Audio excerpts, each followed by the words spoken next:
Je n'ai pas de visage, juste une voix et une histoire vraie. Si vous me découvrez aujourd'hui, bienvenue. Je suis une femme de 40 ans qui raconte sa vie depuis le début, depuis la petite fille qu'elle était, parce que tout commence là. Ici, l'ombre cache toujours une lumière.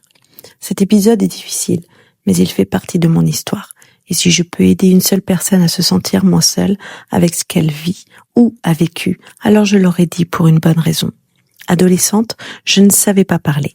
Je ne savais pas mettre des mots sur ce que je ressentais. Tout avait tellement été banalisé autour de moi depuis toujours que je ne savais même plus faire la différence entre ce qui était normal et ce qui ne l'était pas. La violence, la peur, le silence, l'amour conditionnel, le secret que je portais sur ce que mon cousin m'avait fait. Tout ça était là, tassé à l'intérieur, sans sortie, et les mots ne venaient pas, ou plutôt je ne savais pas les utiliser. Personne ne m'avait appris à dire « je souffre ». Personne ne m'avait montré que c'était possible de le dire. Alors j'ai trouvé un autre chemin. Je me suis scarifiée. Je le dis simplement, parce que c'est la vérité, parce que ça fait partie de ce que j'étais à cette époque. Une adolescente qui écrivait sur son corps ce qu'elle était incapable de sortir par les mots.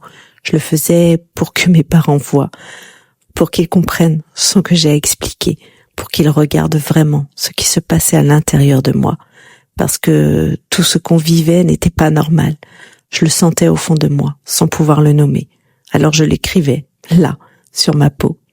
Tout le monde savait. Tout le monde. Et comme toujours dans cette famille, on taisait les choses. On ne rentrait pas dans le sujet, on regardait ailleurs, on faisait semblant de ne pas voir.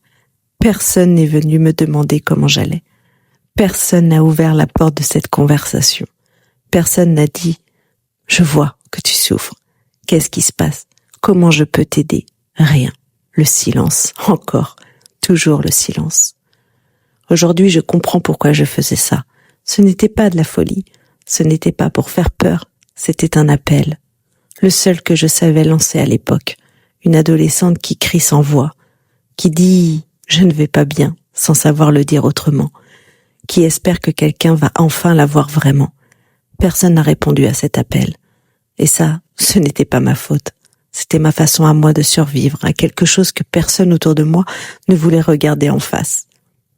Si vous avez vécu ça, si vous vous êtes déjà fait du mal parce que vous ne saviez pas comment sortir la douleur autrement, je veux vous dire quelque chose sans jugement. Vous n'étiez pas fou. Vous cherchiez juste à être vu, à être entendu, à exister dans votre douleur. Et vous méritiez que quelqu'un réponde à cet appel. Si aujourd'hui vous traversez quelque chose de similaire, parlez-en à quelqu'un, un professionnel, une personne de confiance.